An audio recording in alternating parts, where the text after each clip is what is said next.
Hi, Misha here, and this is a bit of a lost black box. This is the introduction. As you know, we had a tornado come through and did a few videos talking about that, including losing power for a few days. Well, right after it came through that morning, of course not knowing how long we'd be out of power at that time or even if there'd really been anything major, I recorded a rather lengthy black box out on the porch while it rained. And you can also hear the sirens in the background. I didn't want to let that go to waste, so here it is. But just be mindful that it's about 3 weeks out of date, 2.5, 3 weeks out of date.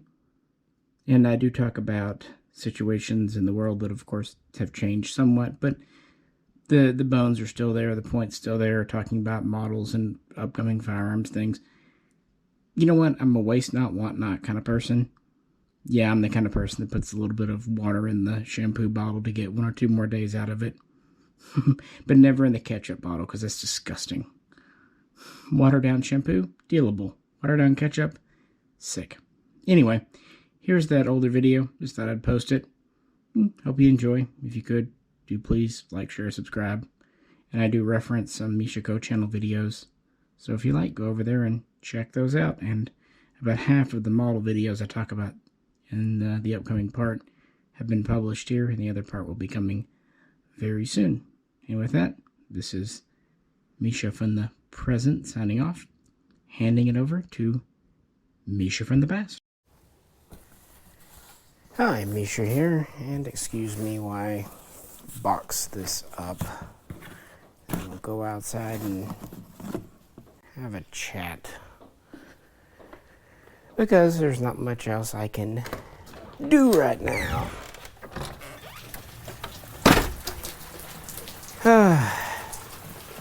Let me explain.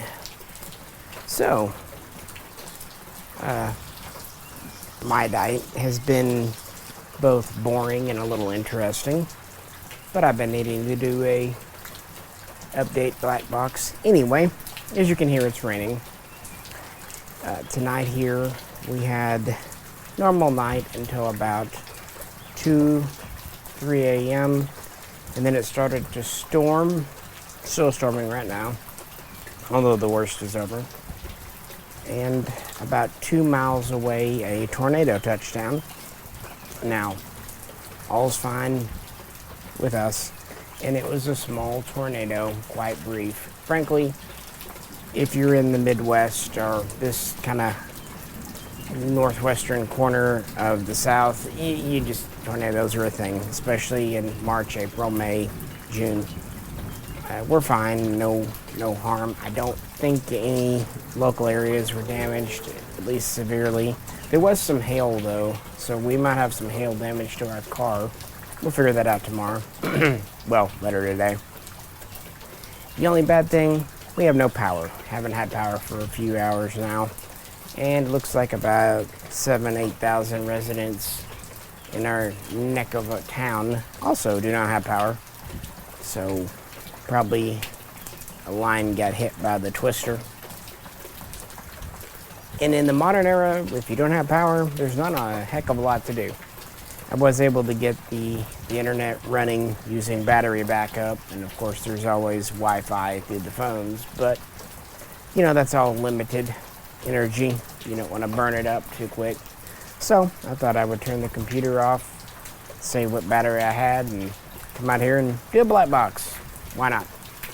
No particular topics in mind.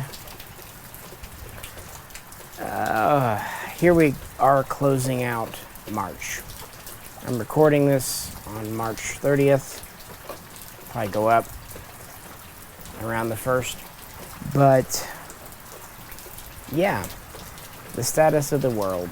But first me, as you might have noticed through either Mishaco channel videos or personal ones here, I got a bit of a bug last week, and kind of sucked. It actually hung on for way too long, and even now I've still got a bit of a in my throat. Now, it's not supposedly the Rona, but who knows? I think it's just a combination of a cold flu combined with seasonal allergies. Yeah, I don't know. Just felt like crap. Was able to go out shooting this past weekend, but I gotta tell you, after a couple hours out there, I was plumb exhausted. And normally I'm a pretty energetic person, but I think a week of being ill just really sapped my strength. And even now, I can tell I'm a little more low energy than normal, but it's coming back a bit by bit. I'm hoping by this weekend I'm myself again, because there's always work to be done. I do have some new models.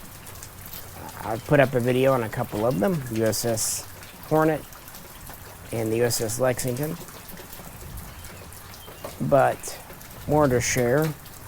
Did a video on the newest F-8 Crusader from Century Wings.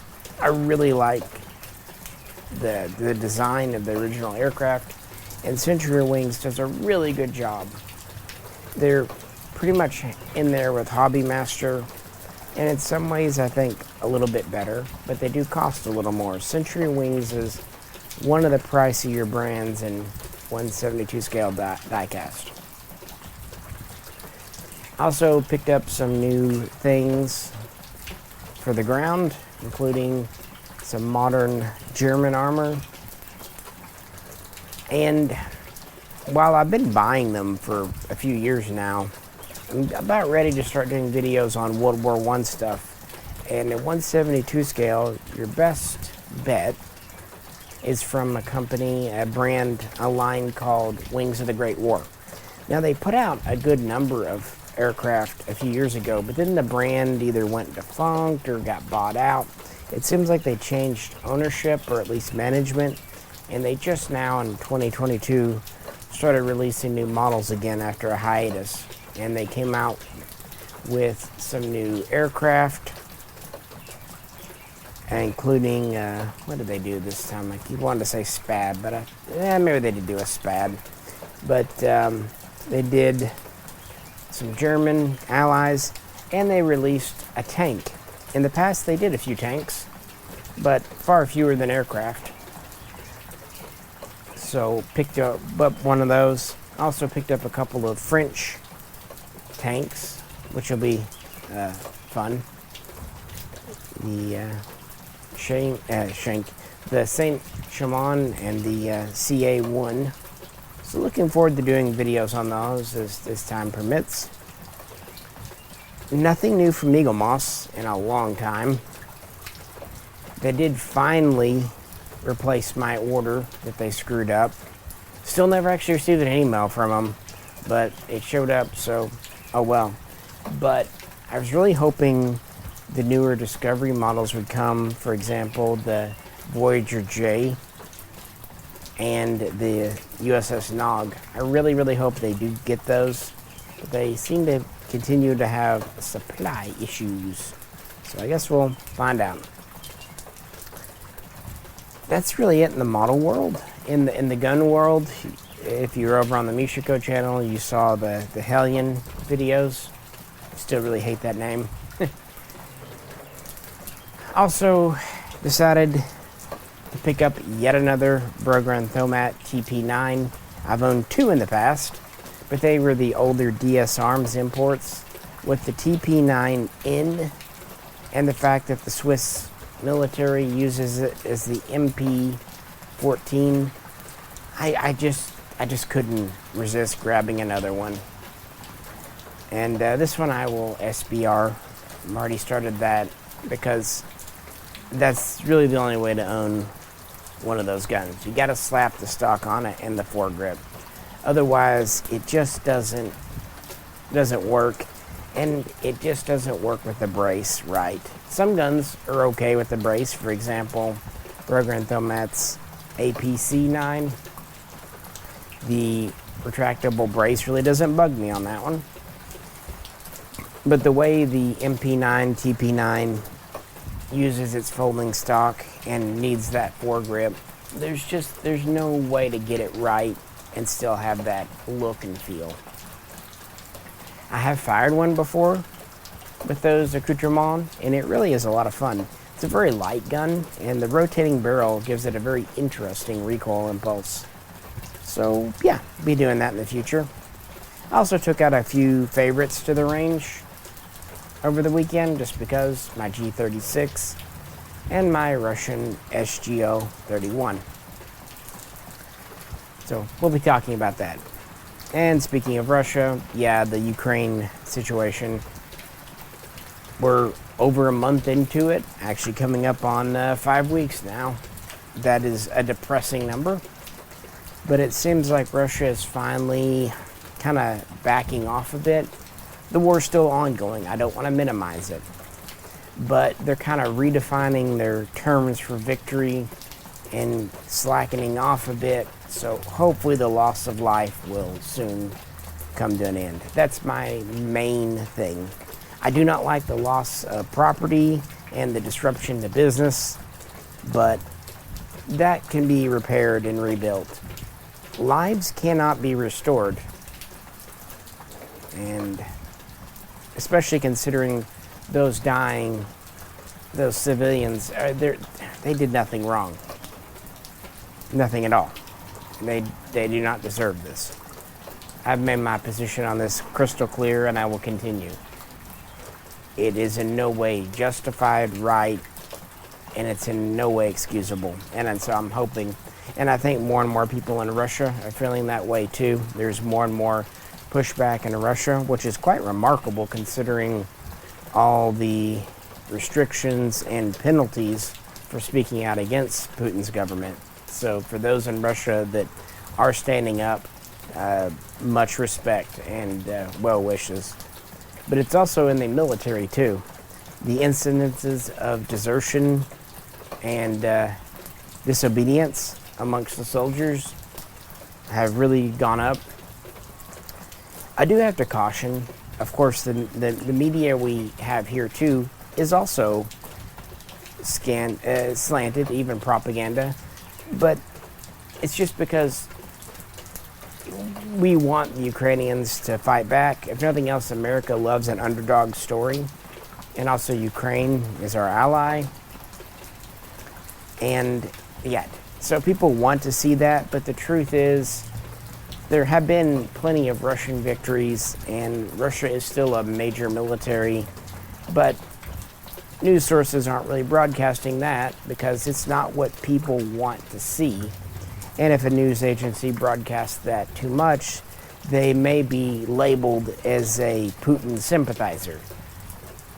And I don't mean by the U.S. government, I just mean by the Facebook mob mentality. So, they have to toe that line. It is what it is. That's what happens in war. News is very hard to get, even when someone's trying to be sincerely reporting the news. When there are bombs falling and missiles coming in and gunfire and mortars, surprise, surprise, it's actually hard to get real information. The fog of war. We'll know in time more of what's happened. And unfortunately, a lot of it's going to be very heartbreaking. But either way, I'm hoping very, very much that this soon comes to an end and something decent. I'm hoping, frankly, Ukraine doesn't get fucked over this too. Because they were not the aggressors. They did nothing to provoke Russia. And before you say biolabs, if you believe that story, you're a fucking moron. It's not true. I mean, the biolabs are true, but every country has biolabs. The trick is they're not biological weapons labs. Even if they were, you know what? Ukraine's a sovereign nation. Russia has biological weapons. So what? They have a right to do what they want within their own borders. It's not a justification for all-out war. And it wasn't a justification in the beginning. You didn't hear word one from Putin in February. It was only after he discovered QAnon and all the message boards online that he thought, that's a great justification. It's like when a husband gets caught cheating, or a wife gets caught cheating, they'll grasp around for any excuse for their behavior they can. even if it's, after the fact and everything else. And that's what you're seeing out of Russia. They're grasping at any straw to justify what they did. Now, if they'd rolled in and been victorious, they would not have. No, what are you going to do? Kind of like what happened in Crimea in 2014. But since it has not gone very well, since a lot of wealthy Russians have lost money and business connections, and since the Russian ruble has suffered majorly, and since there really are shortages in Russia, they have to kind of justify this any way they can. By the way, I was talking with the wife today. Now there's starting to be a shortage of feminine hygiene products in Russia and Belarus. And the propaganda response is exercising cuts down on menstruation, so do that. But no, we can argue the semantics of NATO, all that later, after the death stops. Excuse me. It needs to end. Once civilians aren't dying, we can talk about everything else. But yeah, it's amazing to me, all the people that are talking as experts on Russia and Ukraine now, when 2 months ago, many of them knew next to nothing about Russia aside from borscht and vodka, and many of them probably couldn't have even located Ukraine on a map. It's amazing how internet experts, armchair experts are born, isn't it? And this is something I feel I can speak with some authority on, because this really was my passion and study in college, what I obtained my degrees in, and something I've followed for over 20 years. And Russia is a country I've lived in. So while I will not say I am the world's foremost expert, very much far from it. Some of the professors I had were absolutely amazing as far as their knowledge. I will hazard to guess that I have more first-hand knowledge than 9 out of 10 Americans on this one subject matter. That doesn't mean I can't, and I'm not wrong. It just means I do have experience, and not just textbook classroom experience either. I've lived there. I've been in queues in Russian banks. I've walked the streets. I've used the metro in Moscow and St. Petersburg, including once in St. Petersburg when it flooded. That was entertaining. But most of all, I have survived a couple of days on an old Russian train. That'll put some hair on your chest. Oh, and of course, I've survived Russian holidays, Christmas and New Year's. And by survive, I mean lots of vodka and a lot of fatty pork to keep the vodka from making you completely batshit loopy. There might have been some absinthe involved at New Year's as well. No, I had a good time in Russia, and by that I mean an interesting time, because I learned. And every day, every minute was learning something. That's not to say I thought it was better than the USA, but it was perspective. And travel is good. Either you go overseas and you realize they do things better, in your opinion, or you go overseas and realize, hey, America is not so bad, and then you appreciate your home country more. Either way, it's a win. If you have a good time, your eyes are open to another way of doing things that you like, and if you have a bad time, it really does get you to appreciate your home more. I'll never forget, it was over a holiday, and of course I like Russian food. It's very good, but after you're there a while, you do crave a taste of home. And a person's mother that I was visiting, because I was kind of bouncing between different places visiting people, and a person's mother made me fried potatoes. Very simple, very straightforward, tasted just like hash browns that my own mother would make. And it made me so happy to get something, just a little taste of home in the middle of a holiday season. You know, it's little things like that that really matter to you when you're traveling. No, the Russian people are not our enemy. That should go without saying. And they should not be Ukrainians' enemies either. This whole thing is absurd. It is brother killing brother. And that's tragic, no matter the politics. Because it's always the people at the top. It's always the politicians, the people that aren't in danger, and the people whose children aren't in danger. They start wars. But it's the walk-a-day average people, the poor people, the working class that bear the brunt of war, be it on the battlefield or at least economically back home. They're the ones that have to endure. It's not Putin and his family and friends that are suffering the shortages in Russia. It's the average citizen. And it's the same in Ukraine. It's the average people that are going without heat and clean drinking water and basic health care in some instances. And both soldiers on both sides are suffering. The Russian soldiers, by and large, are not bad people. Most of them are young boys, maybe even conscripts, 17, 18, 19 years old. They don't want to be there. They don't want to be shooting people that don't threaten them. And even most of the officers, they're just career soldiers. And I'm not saying there aren't some that do things. And I'm not saying Ukrainians are pure as the driven snow. They're humans like you and I. But they're just people who want to live and want to love their families and provide for their families. And that's the real tragedy of this all. And war's always been like this. War is nothing to be glamorized. On this channel, I do a lot of videos on fighter jets and tanks, warships, and I find that part of history fascinating. I find the engineering, the mechanics of it fascinating. But please, don't think for 1 second that I find the destruction that war can bring excusable or glorious. It's not. It's hell. It's everything breaking down. It's terrible. Anyway, that's that situation. Hopefully, as we move into April, things will get better.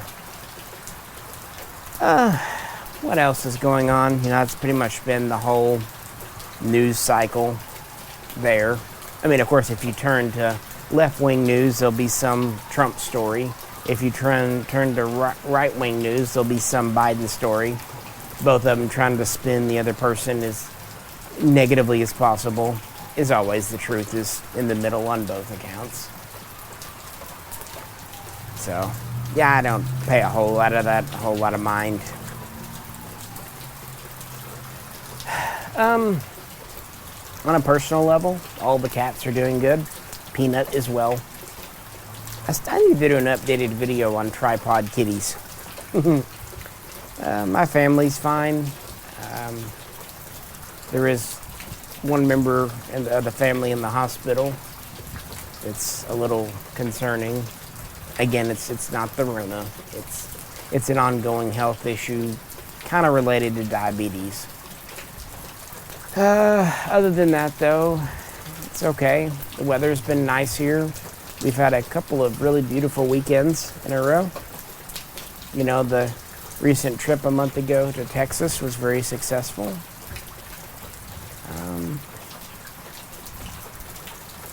Yeah, just kind of work a day, kind of just life. I don't know. That's all I want. I just when I have time with friends and to live.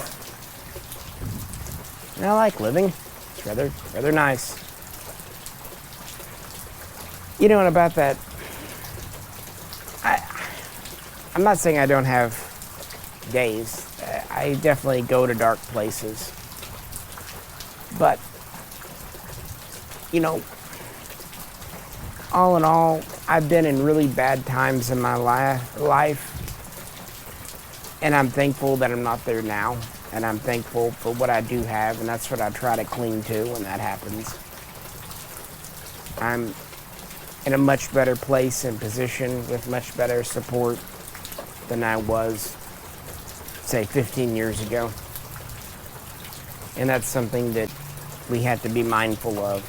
Things always get better. Because if they're truly, truly terrible, they can't really get any worse if they're that bad. Maybe one day I'll talk more about my past there. It's difficult, but on the other hand, I don't like sharing. Not because I don't want to tell you guys anything. I don't like stressing people out, if that makes sense, you know, about my own personal problems and stupidities and poor decisions and, you know, going on to the life's unfair. No shit, Sherlock. Life is unfair. It does drive me crazy when people act like life's unfair and they're a victim and they're the only ones that have ever suffered. You know what? Life is unfair, but it's unfair to all of us, both positive and negative directions. So in some ways it is fair, because it is universally unfair, kind of meaning it is fair in that weird twisty way. I guess I just don't like the victim mentality. And usually the people that hold up being a victim are the people that really haven't been victimized. People that have been truly victimized don't like to wave it around. They want to try to find a way to overcome it. And sometimes they can't.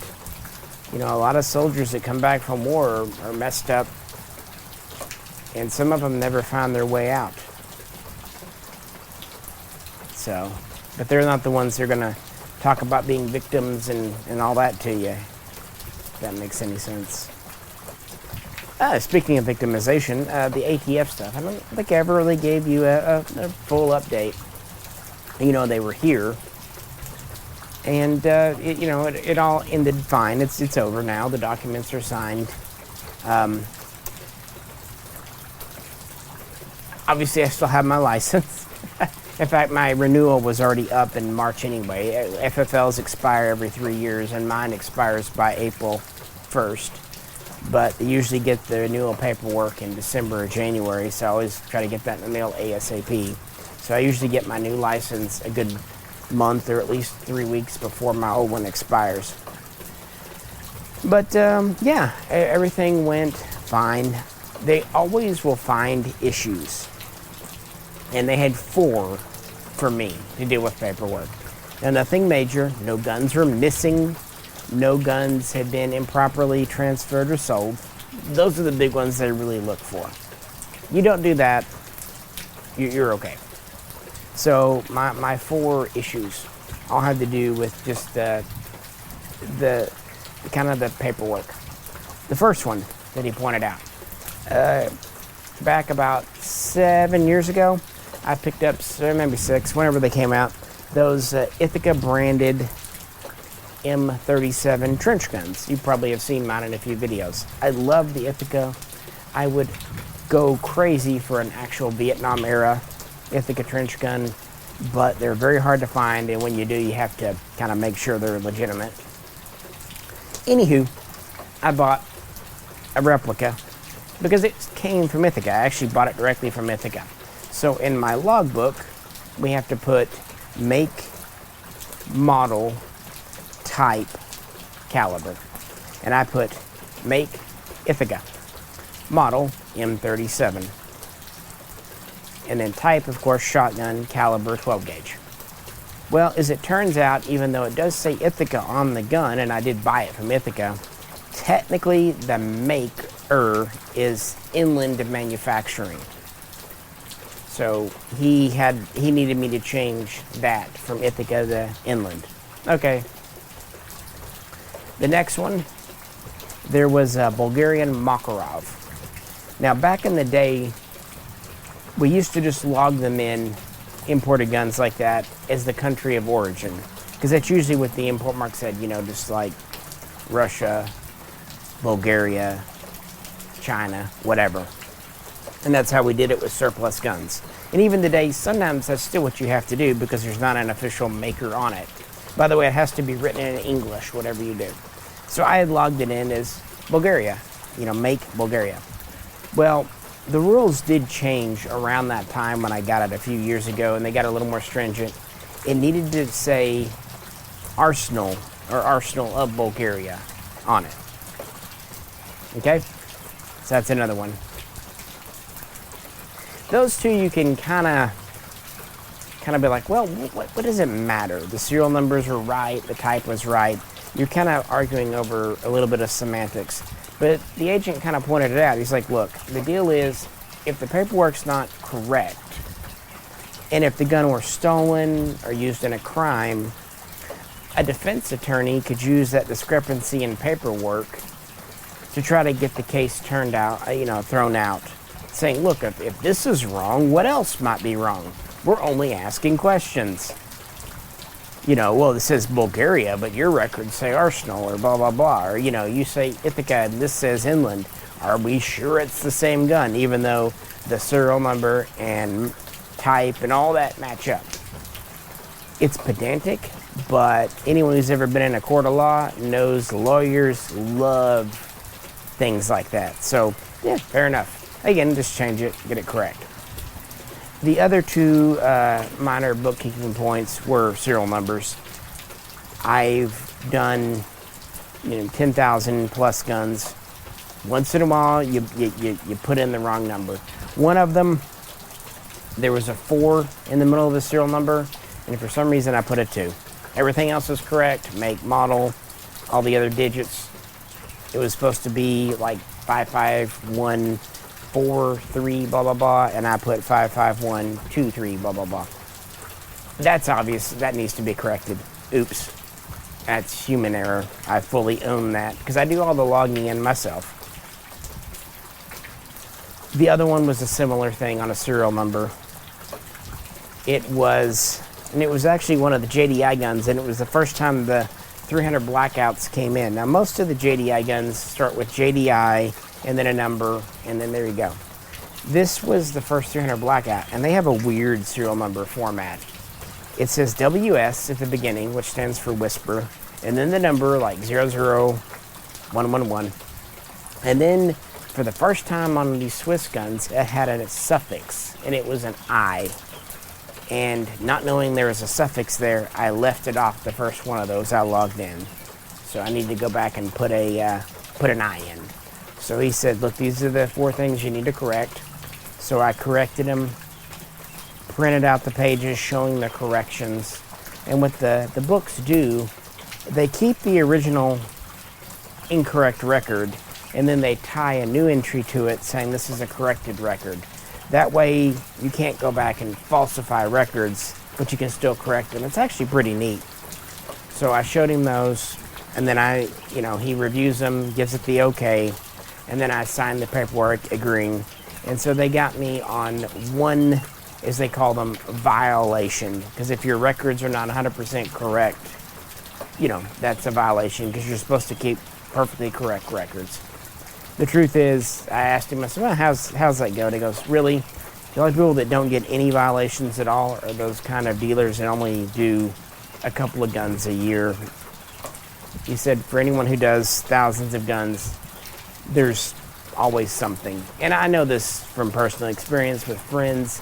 Every FFL friend I've got has always been caught on something. Maybe a gun's not logged in.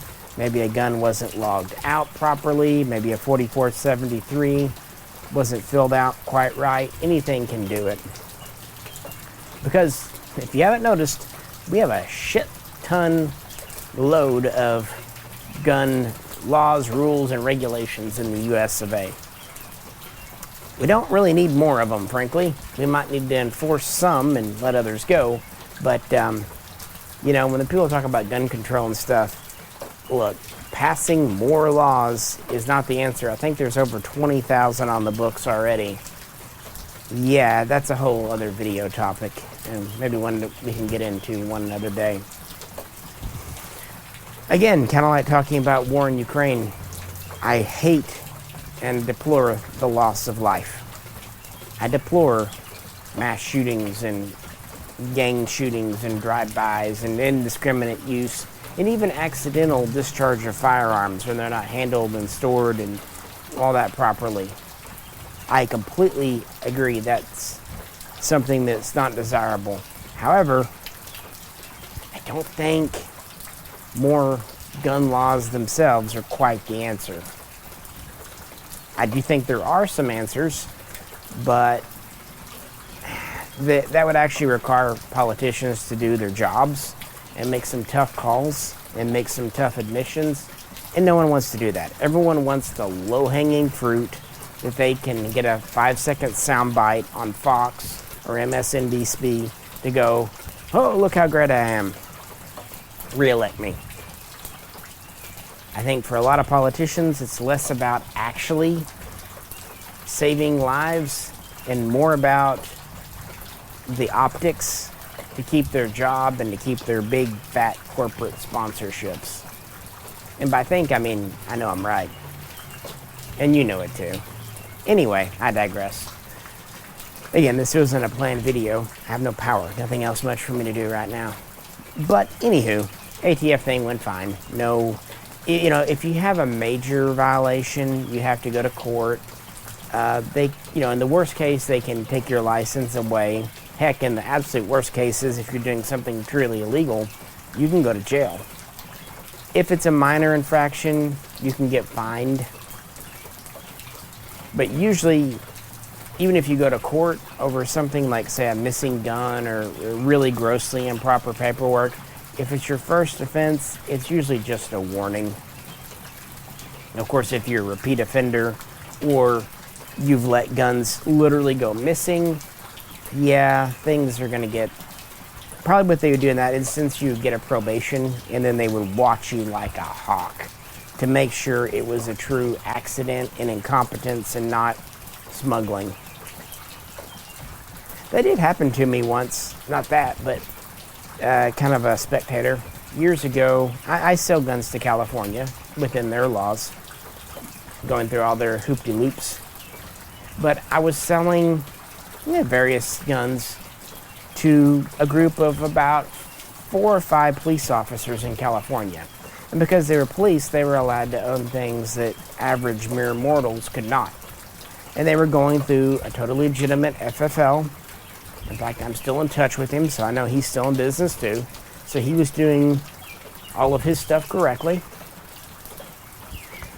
Well, turns out these 4, 5, 6 police officers were actually running a gun smuggling ring. I believe it was to the Philippines. They were buying guns here legally and then smuggling them over to the Philippines, probably for a big fat paycheck. You know what I was saying a minute ago about, you know, more gun laws are not the answer? You know, that's California, arguably the most restrictive state in the union, and these are police officers, people that should have gone through pretty rigorous background checks. Yeah, more laws probably wouldn't have prevented that. Just goes to show you, you know.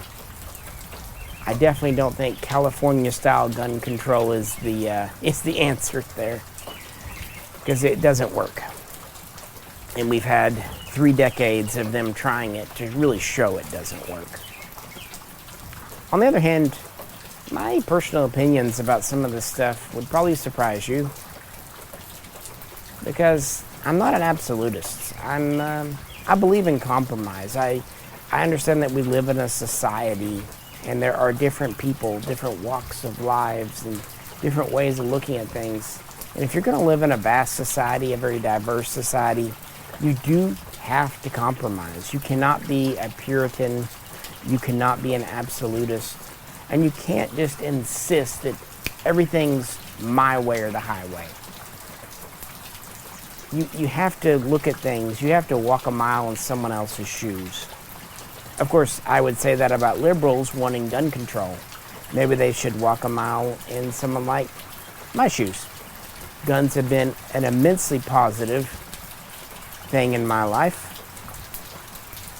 And a lot of other people I know's lives too. I've never had an accident with a gun. I've never injured myself or others. I've never had a gun stolen. I've never contributed to crime. What I have done is had a lot of good time with friends, been outdoors, stimulated the economy by purchasing things, intellectually learned things, had a lot of fun studying guns, and learned a lot about myself and kind of developed mechanical skills. Of course, I have the attitude about freedom, democracy, that it's not a matter of why should someone be allowed to do this or have this. You have to tell me why someone should not be allowed and should not have it. And if you can't meet that burden, then they can have it. If you can show me really good reason why someone shouldn't do this, shouldn't be allowed to do it, shouldn't be allowed to own it, why not? If you can really meet that, okay, fine. But otherwise, no, everyone's free to do their thing. You know, it's a bit of a meme, but it's true that, you know, everyone's freedoms.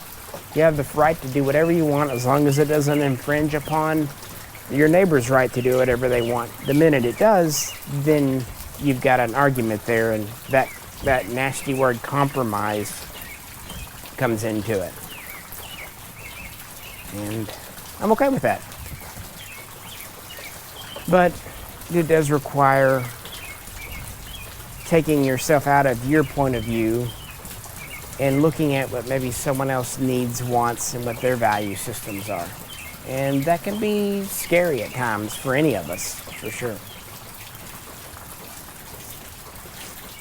But no, it's been a good week. Recorded quite a few videos. Business is fine. It finally slowed down after the craziness of 2020 and 2021. Still selling a couple of guns a day, still enough to keep the lights on.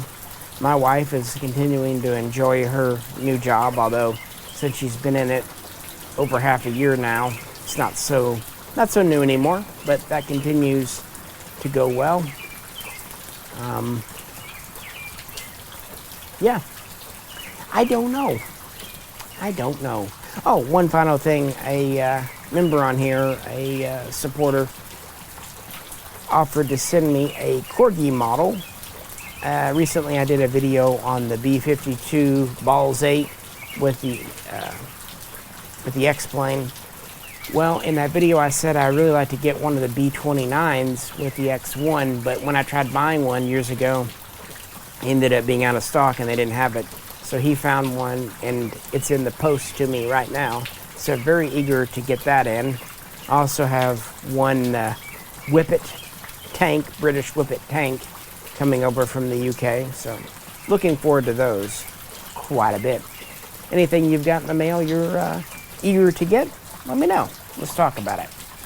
With that, it's still raining. I still don't have power, but at least the worst of the storm is over. So I'm gonna run in and eat a bite.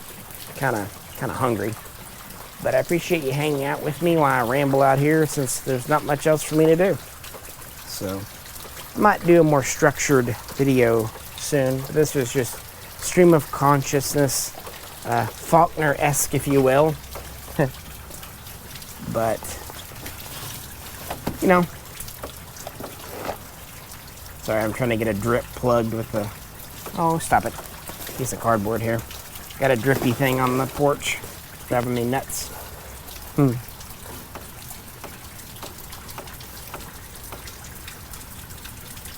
Yeah, you're not gonna do it, are you? You're gonna just keep going on. You're gonna keep bugging me. Oh well. It's right on the edge of the porch. Once I hold it there, it's not gonna stay. Oh well. Alright guys, I'm gonna call it a night. Hope everyone's doing well, and I will catch you very soon next time.